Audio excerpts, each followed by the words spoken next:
প্রিয় মিডিয়ার বন্ধুগণ, আজকে আমাদের জন্য অত্যন্ত আনন্দের একটি দিন।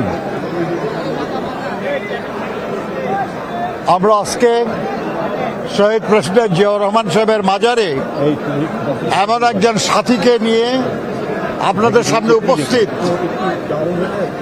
যিনি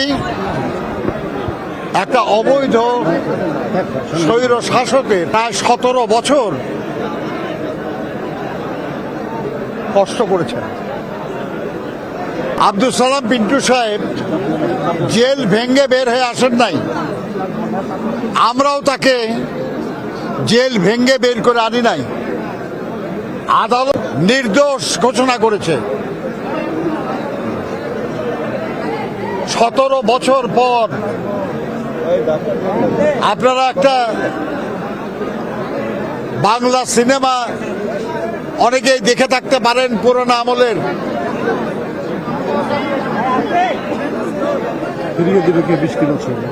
আপনার একজন নিরপরাধ মানুষ 20 বছর কারাগারে আবদ্ধ ছিল, যখন আদালত তাকে নিষ্পাপ ঘোষণা করল তখন ছবি বিশ্বাস ছিলেন সালাম পিন্টু, যিনি জেলখানা থাকেন নাই,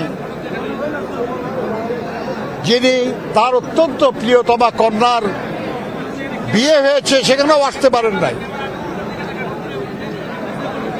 সেই আব্দুল সালাম পিন্টু আজকে আমার সেই 17টি বছর আমাকে ফিরিয়ে দাও। পারবে তারা দিতে? যারা আমাদের সহকর্মী গুম হয়েছে, খুন হয়েছে, তাদের পরিবারের কাছে তাদের কাছে কোনো জবাব আছে? আর এর কোনো জবাব না দিয়ে জনগণের সামনে আসার কোনো অধিকার তাদের নাই।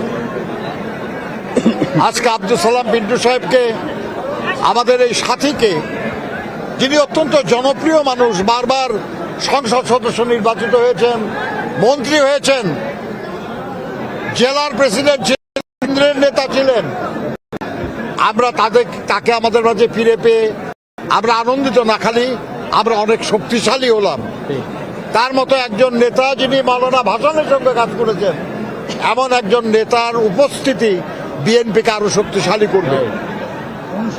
এবং তার মুখেই আপনারা শুনেছেন যে বিএনপির যে রাজনীতি, শহীদ জিয়ার রাজনীতি, বেগম খালেদা জিয়ার রাজনীতি, তারেক রহমানের যে রাজনীতি, সেই রাজনীতি অনুশীলনের নির্দেশ তিনি দিয়েছেন নেতাকর্মীদেরকে। কোনো অন্যায় অনাচার, কোনো দুর্নীতি, কোনো অবিচারের সঙ্গে বিএনপি যুক্ত ছিল না, যুক্ত হবে না ইনশাল্লাহ। কি দুর্ভাগ্য যে একজন আইনজ্ঞ, একজন জনপ্রতিনিধি, একজন মন্ত্রী, তার বিরুদ্ধে জঙ্গির মামলা দেওয়া হয়েছে। রিজভী সাহেব, আমাদের বিরুদ্ধে পর্যন্ত অস্ত্র এবং বিস্ফোরক আইনে মামলা দেওয়া হয়। একটা ফ্যাসিস্ট সরকার,